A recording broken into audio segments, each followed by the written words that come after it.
በስመ አብ ወወልድ ወመንፈስ ቅዱስ አሐዱ አምላክ አሜን። የተወደዳችሁ የልዑል እግዚአብሔር ቤተሰቦች፣ የእመቤታችን የቅድስት ድንግል ማርያም ወዳጆች በልዑል እግዚአብሔር ስም እንደምን ካረማችሁ? እንደምን ሰነበታችሁ? በቸርነቱ የጠበቀን ለዚች ዕለት ለዚች ሰዓት ያደረሰን መግቦቱን የማያቋርጥ ልዑለ ባሕሪ እግዚአብሔር አምላካችን ስሙ ከአጽናፍ እስከ አጽናፍ የተመሰገነ ይሁን።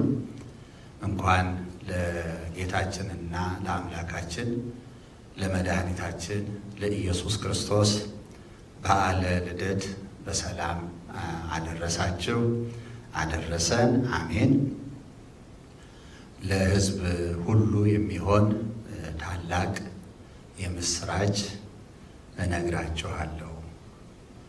ይህንን ኃይለ ቃል በሉቃስ ወንጌል ምዕራፍ 2 ቁጥር 10 ላይ እናገኘዋለን። የተናገረው የእግዚአብሔር መልአክ ነው። የተናገራቸው ደግሞ ጌታችን መድኃኒታችን ኢየሱስ ክርስቶስ በተወለደባት ሌሊት መንጋዎቻቸውን አሰማርተው በጎቻቸውን ይጠብቁ ለነበሩ እረኞች ነው። የእግዚአብሔር መልአክ ተገልጾ የኢየሱስ ክርስቶስን መወለድ ለእነርሱ ነግሯቸዋል፣ አብስሯቸዋል። ደስ የሚያሰኝ ነገር ሊነግራቸው መጥቶ አይዟችሁ፣ አትፍሩ፣ ዛሬ በዳዊት ከተማ መድኃኒት ክርስቶስ ተወልዶላችኋል። ለእናንተ ብቻ አይደለም፣ መወለዱ ለሕዝብ ሁሉ ነው። ለሁሉም ሰው የእሱ መወለድ ደስታ ነው፣ የምስራች ነው በማለት ታላቅ የምስራች ነግሯቸዋል። የጌታችንና አምላካችን የመድኃኒታችን የኢየሱስ ክርስቶስ ልደቱ ደስታ ይዞልን የመጣ ነው። ለሁላችን ደስታ ነው። በዓሉ በደረሰ ጊዜ እንኳን አደረሳችሁ፣ እንኳን ደስ ያለን የምንባባለው ከዚህ የተነሳ ነው። የአምላካችን መወለድ ደስታ ነውና ደስታ ብቻ ሳይሆን ታላቅ ደስታ ብቻ ሳይሆን ለሕዝብ ሁሉ የሚሆን ደስታ ነው እና መልአኩ ከዚህ የተነሳ ለሕዝብ ሁሉ የሚሆን ታላቅ የምስራች ታላቅ ደስታ እነግራችኋለሁ ሲል ተናግሯል። እንደሚታወቀው ልደት በጣም ደስ የሚያሰኝ ነገር ነው። ለሰው ልጆች እንኳን ቢሆን ልደት እንዴት ደስ እንደሚያሰኝ አምላካችን ኢየሱስ ክርስቶስ በዮሐንስ ወንጌል ምዕራፍ 16 ላይ ሴት ልጅ በምትወልድበት ወራት መውለጃዋ ስለደረሰ ታዝናለች ይላል። ለምንድን ነው የምታዝነው? ሐሳብ ይገባታል። በሰላም ወልዳለሁ፣ በጤና ከተኛውበት እነሳለሁ፣ በጤና ልጅ ይወለዳል እያለች መውለድ ማለት ሞቶ እንደመነሳት ስለሆነ በዚያ ላይ ደግሞ ምጥ አለው፣ መከራ አለው። መውለድ በጭንቅ ስለሆነ ያ ሐሳብ ይገባትና ታዝናለች፣ ትጨነቃለች፣ ትረበሻለች። ይህንን ወላድ ታውቃለች። አምላካችን ኢየሱስ ክርስቶስ ለዚያ ነው ሴት ልጅ ልትወልድ ስትል ታዝናለች። ከተወለደ በኋላስ ያ ሁሉ ጭንቅ ያ ሁሉ ሐሳብ ይወገዳል። ከዚያስ ከተወለደ በኋላ ሐዘኗን ትረሳዋለች፣ መከራዋን፣ ጭንቋን፣ ምጧን ትረሳዋለች። ያ ደስታ ያለፈችበትን መከራ ጨርሶ እንዳላጋጠማት እንዳላለፈችበት አድርጎ የሚያስረሳ ኃይል ያለው ደስታ ነው የሕፃን ልጅ መወለድ። ያንን ለማምጣት ነው እና ስለዚህ ሴት ከመውለዷ በፊት ልትወልድ ባለች ጊዜ ጭንቋ መከሯ በዝቶ ሐዘን ወደ ልቧ ከገባ በኋላ ያን የሚያስወጣው ደግሞ የልጁ የሕፃኑ መወለድ መሆኑን ነግሮናል እና የልጅ መወለድ ደስታ ነው ላልነው ማጠናከሪያ መጽሐፍ ቅዱሳዊ ታሪክ ለማምጣት ነው። ያ ሕፃን በመጀመሪያ ደስታነቱ ለወለደችው ለእናት፣ ለአባት፣ ለወንድም፣ ለእህት፣ በቅርብ ላለ ቤተሰብ፣ ከፍ ካለ ደግሞ ልጅ ሲታይ ያሳሳል። ሕፃን አይቶ በሕፃን የማይደሰት ሕፃን ሲጎዳ ልቡ ማያዝን፣ ሕፃን ሲቦርቅ ሲደሰት ሲጫወት አይቶ የማይደሰት ማንም የለም። ሰው ነው። ክፎችና ጨካኞች እንኳን ለልጆቻቸው ደስታ የሚመኙና ደስታ የሚያደርጉ ሰዎች ናቸው። ያን ያደርጋሉ እና ሕፃን ልጅ ያስደስታል። እንግዲህ የልጆች ልደት ሲከበር ልጆች ልደታቸውን እንዴት እንደሚያዩት ገና በሩቁ ቀኑ ከመድረሱ በፊት እንዴት ሳስተው የእያንዳንዱን የቤተሰብ የልደት ቀን የጓደኞቻቸውን ቆጥረው እየያዙ በልደት ቀናቸው እንዴት እንደሚቦርቁ ወላጅም እንዴት እንደሚደሰት እና የልጆች ልደት እንኳን ተርታ ሰዎች ልደት እንኳን እንዴት ደስታ እንደሚፈጥር የታወቀ ነው ለማለት ነው። ከዚያ ያለፈ ሲል ደግሞ የተወለደው ልጅ አድጎ ቁም ነገረኛ ሆኖ ለራሱና ለሰው የሚረባ የሚጠቅም ሲሆን ደግሞ የዛ ሰው መወለድ ለብዙዎች የበለጠ ብዙ ደስታ የሚያመጣ እናት እንዲህ ያለውን ሺህ በወለደች እና በማለት ሰው ሁሉ ያየው የተመለከተው በሱ የተጠቀመ በሙሉ የሚደሰትበት ይሆናል። ከዚህ የተነሳ የአንድ ሰው መወለድ ለሌላው የሚያመጣው ደስታ ከቤተሰብ ሲወጣ ከእናት ከአባት ሲወጣና ሲተርፍ ለብዙዎች ደስታ እንደሚሆን ደግሞ በመጽሐፍ ቅዱስ በሉቃስ ወንጌል ምዕራፍ 1 ላይ ያለው ታሪክ ያስረዳል። ይኸው ምንድን ነው? መልአከ እግዚአብሔር የዮሐንስ መጥምቅን ልደት በተናገረ ጊዜ የምስራች አድርጎ ለካህኑ ለዘካርያስ በነገረው ጊዜ ወንድ ልጅ ትወልዳለህ፣ ስሙን ዮሐንስ ትለዋለህ። በመወለዱ ብዙዎች ደስ ይላቸዋል። አሁን በዮሐንስ መወለድ እንደ ሌሎቻችን የወለዱን እናት አባት ብቻ እንደተደሰቱብን ሳይሆን የዮሐንስ ልደት ከፍ ላለ መንፈሳዊ ጥሪ አገልግሎትና ኃላፊነት የተጠራ በመሆኑ ብዙዎች የሚደሰቱበት እንደሆነ የእግዚአብሔር መልአክ አስቀድሞ ትንቢት ተናግሯል። በመወለዱ ብዙዎች ደስ ይላቸዋል እና መልካም ሰው ሲወለድ እንዲህ ደስ ያሰኛል ለማለት ነው። እርግጥ ነው የዚህን ተቃራኒ እናስብ ካልን ደግሞ በመጽሐፍ ቅዱስ በመወለዳቸው ለእናት ለአባት መከራ የሆኑ ሐዘን ያመጡ ልክ የመልካም ሰዎች መወለድ ደስታ እንደሚያመጣ ሐዘን ያመጡ የመልካም ሰዎች ደግሞ ደስታ ከቤተሰብ አልፎ ለብዙዎች ደስታ እንደሆነ የእነሱም መወለድ ከወላጆቻቸው አልፎ ለብዙዎች መከራ እና እንግልት ምክንያት ከመሆኑ የተነሳ ብዙዎች ያዘኑባቸው፣ ብዙዎችን ያሳዘኑ፣ መወለዳቸው መፈጠራቸው ብዙዎችን ያሳዘነ ሰዎች በምድራችን ላይ ነበሩ፣ አሁንም አሉ። መጻሕፍትን እና ታሪክ እንደሚነግረን ማለት ነው።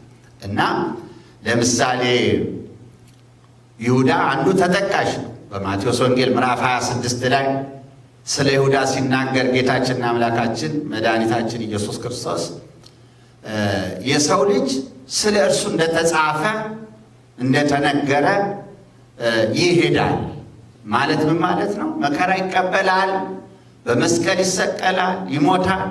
የሰው ልጅ ወልደ ባለሙያው ኢየሱስ ክርስቶስ ስለ እርሱ እንደተጻፈ በትንቢቱ መሰረት ይሄዳል። ነገር ግን አሳልፎ ለሚሰጠው ለዚያ ሰው ማለትም ለይሁዳ ወዮለት ካለ በኋላ ባልተወለደ ይሻለው ነበር ይላል እና ባይወለድ ባይፈጠር የሚሻለው ለራሱም አይጠቀም እናት አባቱን የማይጠቅም ወገኖቹን የማይጠቅም ይልቁንም ይጎዳ የሚያሳዝን ሰው አለ። በተለይ ወላጆችም ሃይማኖት የሌላቸው እግዚአብሔርን የማይፈሩ ሰውን የማያፍሩ ይሆናሉ። ለወለዷቸው ልጆች በጎ ነገር የማያስተምሩ አራያ የማይሆኑ ይሆኑና ልጆቻቸውም የእነሱን አሰረ ፍኖት ተከትለው ያድጋሉ።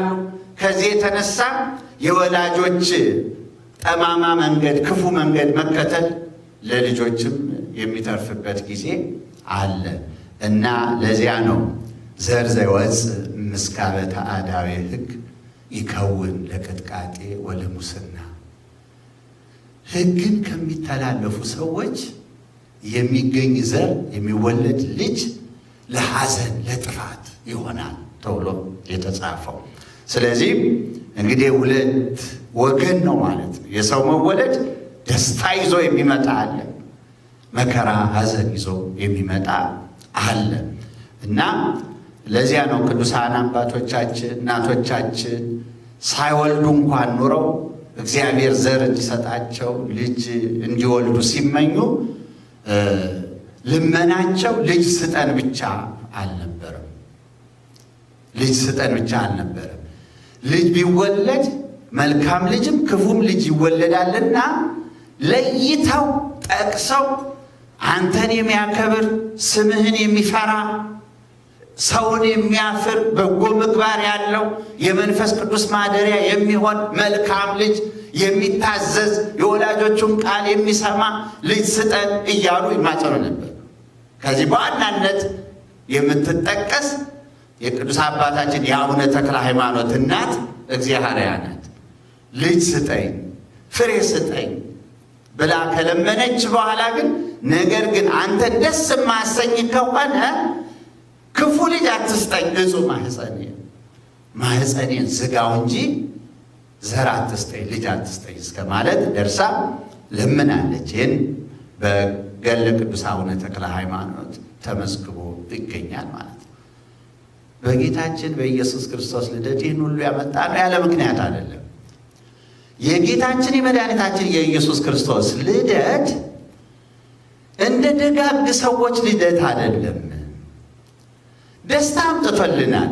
ያመጣልን ደስታ በቅዱሳን በደጋግ ሰዎች እንደተገኘው አይነት ደስታ አይደለም። በመጠኑ በአይነቱ በሁለንተናው ልደቱም ልዩ ነው። ከልደቱም የተገኘ ጸጋ ልዩ ነው ለማለት ነው።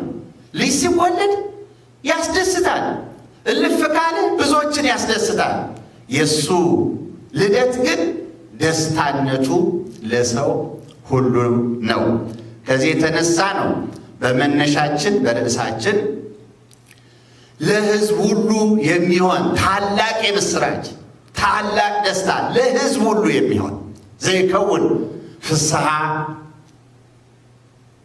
ለኩሉ ዓለም ለዓለም ሁሉ የሚሆን ታላቅ የምስራች ታላቅ ደስታን እነግራቸዋለሁ በማለት የመድኃኒታችን የኢየሱስ ክርስቶስ የልደቱ ደስታ ለሕዝብ ሁሉ ለሰው ሁሉ እንጂ አስቀድመን እንደተነተነው ለቤተሰብ እልፍ ካለ ደግሞ ለመንደር ለሰፈር ለብዙ ሰው የሚባል አልነበረም። ለሰው ሁሉ የሚሆን ታላቅ የምስራች። ለምን? ልደቱም ልዩ ነው። አምላካችን ኢየሱስ ክርስቶስ ብሁተ ልደት ይባላል። ብሁተ ልደት ማለት ምን ማለት ነው? በልደት ብቸኛ ማለት ነው። ብቸኛ ልደት ያለው አምሳያ የሌለውን ልደት የተወለደ ሊነገር የማይችል ሊገለጥ የማይችል በአንደበት የማይነገር ምስጢሩ የረቀቀ ከሰው አእምሮ በላይ ከፍጥረት ሁሉ ሐሳብ በላይ የሆነ ልዩ ልደትን ስለተወለደ አምላካችን አምላክ ነው። ከመወለዱ በፊት የነበረ ነው። እንደገና ደግሞ እንደ ሰው ከእናት ከአባት በሥጋ ከአባት ዘር ከእናት ደም ተከፍሎ ተጸንሶ የተወለደ አይደለም። እንበለ ዘር እንበለ ዘርአ ብእሲ ከእመቤታችን ከቅድስት ድንግል ማርያም ከሥጋዋ ሥጋ ከነፍሷ ነፍስ ነስቶ ፍጹም ሰው ሆኖ የተወለደ እናቱን መርጦ የተወለደ ከመወለዱ አስቀድሞ የነበረ ሲወለድ በሕቱም ድንግልና የተወለደ በልዩ ሁኔታ የተወለደ ስለሆነ ብሁተ ልደት በልደት ብቸኛ አምሳያ ተካካይ የሌለውን ልደት ለራሱ ያደረገ ሊነገር ማይችል። ለዚያ ነው ልደተ ወልድ ወጻአተ መንፈስ ቅዱስ እምአብ ይትነገር አላ ይትነገር። የወልድ ልደቱ ቅድመ ዓለም ከአብ የተወለደው ልደት፣ ድኅረ ዓለም ደግሞ ከእመቤታችን ከቅድስት ድንግል ማርያም የተወለደው ልደት። ወጻአተ መንፈስ ቅዱስ እምአብ የመንፈስ ቅዱስ ከአብ መስረት ይትነገር ሊነገር አይችልም። አላ ይትነገር እጹብ እጹብ ድንቅ ድንቅ ብቻ ተብሎ ይወሰናል እንጂ በአንደበት ሊነገር ሊገለጥ የሚችል አይደለም። የአምላካችን የኢየሱስ ክርስቶስ ልደቱ ልዩ ነው። ለዚያ ነው ልዩ ልደትም ስለሆነ ቅዱስ ማቴዎስ ወንጌላዊ በማቴዎስ ወንጌል ምዕራፍ 1 ላይ የጌታችንና የአምላካችን የመድኃኒታችን የኢየሱስ ክርስቶስ ቅዱስ ወንጌል ቅዱስ ማቴዎስ እንደጻፈው ካለ በኋላ አብርሃም ይስሐቅን ወለደ፣ ይስሐቅም ያዕቆብን ወለደ፣ ያዕቆብም ደግሞ ይሁዳንና ወንድሞቹን ወለደ እያለ የአባቶቻችንን የአበውን የዘር ሐረግ እየተነተነ ኢየሱስ ክርስቶስም የአብርሃም የዳዊት ዘር እንደሆነ ለማሳየት እንደዚያ መጣና የሌሎችን ልደት ሲናገር ባጭሩ እገሌ እገሌን ወለደ፣ እገሌ እገሌን ወለደ ይላል። ተጨማሪ ነገር ሳያስፈልገው ወደ ኢየሱስ ክርስቶስ ሲደርስ ግን ኢየሱስ ክርስቶስ ከድንግል ማርያም ተወለደ ብሎ አይደለም የሚገልጸው። ከመዝ ውእቱ ልደተ እግዚእነ ኢየሱስ ክርስቶስ ብሎ የኢየሱስ ክርስቶስም ልደት እንደዚህ ነበር ብሎ በልዩ ሁኔታ ሙሉ ምዕራፍ ይዞ መተረክ ይጀምራል ማለት ነው። ስለዚህ የኢየሱስ ክርስቶስ ልደቱ ልዩ ነው። ልደቱ ያመጣልንም ነገር ልዩ ነው። ይህን መገንዘብ ያስፈልጋል። አሁን ዋናው ጭብጥ ምንድን ነው የተባለ እንደሆን የአምላካችን የኢየሱስ ክርስቶስን በዓለ ልደት እያከበርን ነውና የእንኳን አደረሳችሁ መልእክት ለማስተላለፍ እንኳን አደረሳችሁ ለማለት ነው የሁሉ መግቢያ እንጂ ስለ ልደቱ ለማስተማር አይደለም። ያ ቢሆን ኖሮ እንዲህ ባለ ሰዓት በመወሰን ሊነገር አይችልም። አስቀድሞ ሊነገር የማይችል እጹብ እጹብ የምንሰኝበት ልደት መሆኑን ገልጸናል። ይሁን እንጂ የተጻፈውና ሊነገር የሚገባው እንኳን የሚወስደው ጊዜ የአምላክ ሰው መሆን እኮ መነሻ ምክንያት አለው። አምላክ ሰው ለምን ሆነ? አምላክ ሰው እንዴት ሆነ? አምላክ ሰው በመሆኑ እኛ ምን ጥቅም አገኘን? ያገኘነው ጥቅም ምንድን ነው የሚለውን በመጽሐፍ መልክ ይተንተን ቢባል አንደኛ የአምላክ ሰው የመሆን ሥጋ የመሆን ነገር ምስጢረ ሥጋዌ ይባላል። ራሱን የቻለ ከአምስቱ አዕማደ ምስጢራት መካከል የራሱን ይዞ የሚተነተን ሰፊ ትምህርት ነው ማለት ነው። ከዚያ ውስጥ ተወለደ እንኳን ደስ ያላችሁ ለማለት መነሻ ምክንያት። ስለዚህ ሁለት ነጥቦችን ቢያንስ አነሳን። ምንድን ነው? የኢየሱስ ክርስቶስ ልደቱ ደስታችን ነው። ደስታነቱ ግን ልጅ በመወለዱ ማንኛውም ልጅ በመወለዱ እንደሚገኘው ያለ ደስታ አይደለም። ወይም መልካም ልጅ በጎ ልጅ ሲወለድ ጻድቅ ቅዱስም ሰማዕትም ቢወለድ እንደሚገኘው ያለ ደስታ አይደለም።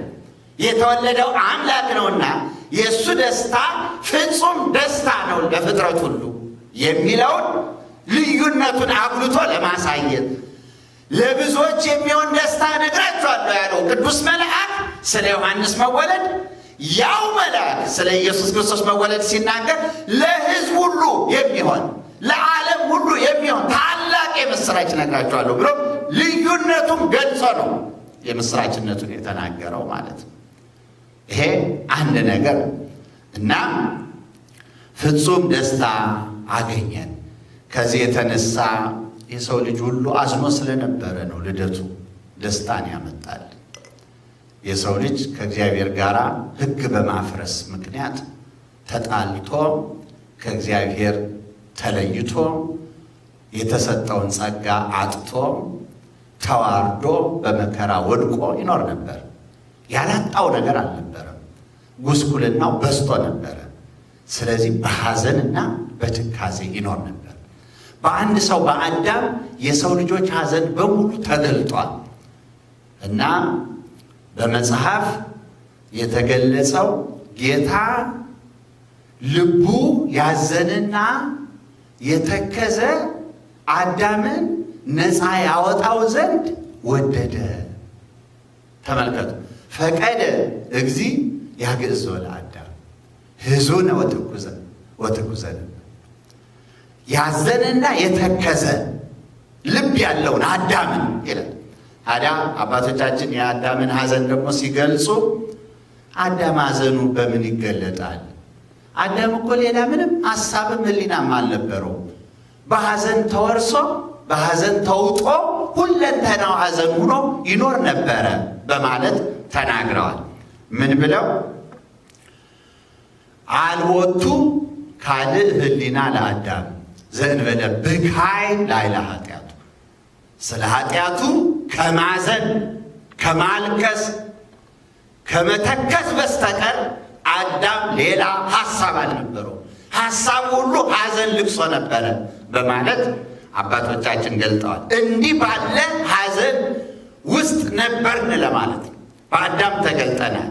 ሁሉ አሚረ ትኩዜ አንሶሶ ዘወትር በትካዜ እመላለሳለሁ እንዳለ ነቢየ እግዚአብሔር ሁልጊዜ በትካዜ የምንመላለስ በሐዘን የምንመላለስ ሰዎች ነበር እና አምላካችን ኢየሱስ ክርስቶስ ስለኛ ከሰማይ ሰማያት ወርዶ ከእመቤታችን ከቅድስት ድንግል ማርያም ተወልዶ ሰው ሆኖ ወልደ እጓለ እመሕያው የሰው ልጅ ተብሎ እኛን ደግሞ የእግዚአብሔር ልጆች እንድንሆን እድል ሰጥቶን የተወሰደብንን ጸጋ መልሶልን ደስታችንን መልሶ አስታጠቀን።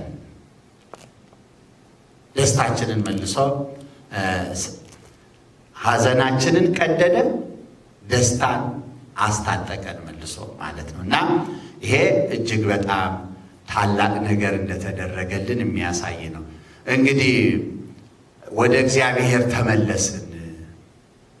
በአርአያው በአምሳሉ ተፈጥረን ነበር። በልጅነት ከብረን ነበረ። አድሮብን ይኖር ነበር። ብንበድል ከእርሱ ዘንድ ወጣን፣ ከፊቱ ተለየን። ያደረብን መንፈስ ተለየን፣ ልጅነታችንን አጣን። ልጅ ካልሆን የአባታችን የምንለው ምንም ነገር ሊኖረን አይችልም። ምክንያቱም የሚወርስ ልጅ ነው። ልጅ ካልሆን የምንወርሰው ምንም ነገር አይኖረንም እና ልጅነታችንን በማጣታችን ሁሉን የሚጠቀልል ልጅነታችን ነው። ልጅነታችንን በማጣታችን ከሱ የሚገኘውን በሙሉ አጥተን ነበር። የተመለሰልን ልጅነት ነው። አምላካችን ሰው ሲሆን ከእመቤታችን ከቅድስት ድንግል ማርያም ሲወለድ ለእኛ ከእሱ ዳግመኛ የምንወለድበትን እድል ነው የሰጠን። ለዚያ ነው አሁን ይችን ምስጢር ብቻ እንገልጽና ትምህርታችን እናጠቃልላለን። በዮሐንስ ወንጌል ምዕራፍ 1 ላይ በመጀመሪያ ቃል ነበረ፣ ቀዳሚው ቃል ውእቱ ወውእቱ ቃል ሀበ እግዚአብሔር ውእቱ ውእቱ እግዚአብሔር ውእቱ ይላል። በመጀመሪያ ቃል ነበር፣ ቃልም በእግዚአብሔር ዘንድ ነበረ። ይህ በመጀመሪያ በእግዚአብሔር ዘንድ ነበረ። ሁሉ በእርሱ ሆነ፣ ከሆነው ያለ እርሱ አንዳች የሆነ የለም ካለ በኋላ ቁጥር 14 ላይ ዮሐንስ ወንጌል ምዕራፍ 1 ቁጥር 1 ነው። ቁጥር 14 ላይ ቃልም ሥጋ ሆነ ይለናል። ቃልም ሥጋ ሆነ ይለናል። ቃል ሥጋ ሆነ ማለት አምላክ በስጋ ተገለጠ፣ ከእመቤታችን ተወለደ ማለት ነው። ቃል ሥጋ ሆነ ማለት ይህ ቃል እንዴት እና ለምን እንደተነገረ ግን መረዳት ያስፈልጋል። የእርሱ ወደ ሆኑት መጣ፣ የገዛ ወገኖቹ አልተቀበሉትም ይላል አስቀድሞ። ቢቀበሉት ምን ይጠቀማሉ ሰዎች? ባይቀበሉት ምን ይጎዳሉ ተብሎ ቢጠየቅ ላመኑት ለተቀበሉት የእግዚአብሔር ልጆች ይባሉ ዘንድ ስልጣንን ሰጣቸው ብሎ መልስ ይሰጣል ማለት። እንዴት ሰው የእግዚአብሔር ልጅ ሊሆን ይችላል? ያመኑት የተቀበሉት የእግዚአብሔር ልጆች ይሆናሉ ወይም ስልጣን ተሰጣቸው ማለት እንዴት ይሆናል ብሎ ለሚጠይቅ ሰው ቃል ሥጋ ሆነ ይለናል መልሱ። ቃል ሥጋ ሆነ ማለት አምላክ ሰው ከሆነ አምላክ ሰው መሆኑን ካመን ከተቀበልን የሰው ልጆች ደግሞ የእግዚአብሔር ልጆች ይሆናሉ የሚለውን ለመቀበል አይቸግረንም።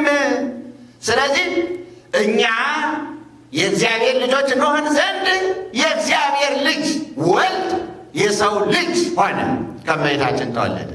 ስለዚህ እሱ ልጅ የሆነው የሰው ልጅ የተባለው እኛን የእግዚአብሔር ልጆች ሊያደርገን ነው። የእግዚአብሔር ልጆች ከሆን ምን ይጎድልብናል? ምንም አይጎድልብንም። አሁን ምዕመናን ከዚህ በኋላ ብዙ ነገር መተንተን ይቻላል። ሰው በመሆኑ ምክንያት ደስታ አገኘን። ሰው በመሆኑ ምክንያት ፍቅርን ሰጠን፣ ፍቅር አደረገልን፣ ፍቅሩን ገለጠልን። ሰው በመሆኑ ምክንያት ሰላምን ሰጠን። ሰውና መላእክት በአንድነት ዘመሩ። ደግሞ እርቅን አገኘን። ሰው ከእግዚአብሔር ጋር ተስማማ። ሰው በመሆኑ ምክንያት ይህን ሰጠን እያሉ መተንተን የሚመጣው ከዚህ በኋላ በቃ እሱ ሰው ሆነ አይደለም፣ እኛን የእግዚአብሔር ልጆች አደረገን አይደለም፣ ይህን መንገድ ከፈተልን። የእግዚአብሔር ልጅ ከሆንን በኋላ የማይሰጠን ምን አለ? ይህን ቅዱስ ጳውሎስ ምን ይለናል? በሮሜ ምዕራፍ 8 ላይ ለገዛ ልጁ ያልራራለት ይልቁንም ስለ ሁላችን አሳልፎ የሰጠው ማለት ምን ማለት ነው? ሰውን ውረድ ተወለድ ያለው መጀመሪያ ለተዋህዶ፣ ከዚያስ በኋላ ሰው ከሆነ በኋላ ደግሞ መከራ ተቀበል በመስቀል ተሰቀል ያለው ስለ ሁላችን አሳልፎ የሰጠው ልጁን የሰጠ ለተዋህዶ እንዴት ደግሞ ከእርሱ ጋር ሁሉን እንዴት አይሰጠንም ይላል። ልጁን የሰጠን ሌላውን ምን ይነሳናል? አምላክ ሰው በመሆኑ ምክንያት ሰማያት ተከፈቱ፣ የእግዚአብሔር ጸጋ ሁሉ ጎረፈ፣ ወረደ፣ ለሰው ልጆች ተሰጠ ለማለት ነው። እና ሰው በመሆኑ ምክንያት ያላገኘ ነው የለም። ታላቅ ደስታ ነው የጌታችን ልደት። እና እንዲህ ባለ የደስታ ቀን ሐዘን ማድረግ እንኳን በሥርዓት መጽሐፋችን አልተፈቀደም። በሞት ምክንያት እንኳን እንዳይታዘን አዋጅ አለ። ይህን ማወቅ ያስፈልጋል። ስለዚህ ነው ሰው ርቦት ጠምቶት እንዳያዝን፣ ቸግሮት እንዳያዝን መተዛዘን፣ የሰውን ደስታ ማራቅ እና የጌታችን መድኃኒታችን የኢየሱስ ክርስቶስን በዓለ ልደቱን በደስታ ማክበር የሚያስፈልገው ከዚህ የተነሳ ነው። እና እርግጥ ነው ብዙ የሚያሳስቡን ጉዳዮች ይኖራሉ። እንደ ግልም፣ እንደ አጥቢያ፣ እንደ ቤተ ክርስቲያን፣ እንደ ሀገር፣ በዓለም ሁሉ እንደሚታየው ደግሞ ብዙ የረብሹ ነገሮች ሊኖሩ ይችላሉ። ነገር ግን እነዚህ ከአምላካችን ከኢየሱስ ክርስቶስ ልደት አንጻር ሲታዩ ኢምንት ናቸው።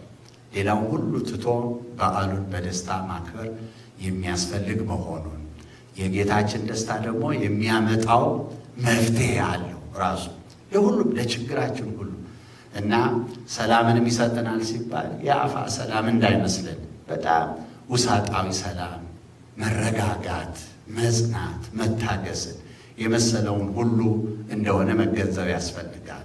ሐዋርያትም ሰማዕታትም ጌታችን መድኃኒታችን ኢየሱስ ክርስቶስን አምነው ውሳጣዊ መረጋጋት፣ ሰላም፣ ውሳጣዊ ፍቅር ኖሯቸው በአፋ ግን ከአላውያን ጋር ብዙ ተጋድሎ እየፈጸሙ በብዙ መከራ እንዳለፉ መርሳት የለብንም እና ስለዚህ እኛ ሰላምን እንደ ሰላም፣ ፍቅርን እንደ ፍቅር እኛ እንደምንተነትነው ማሰብ የለብንም።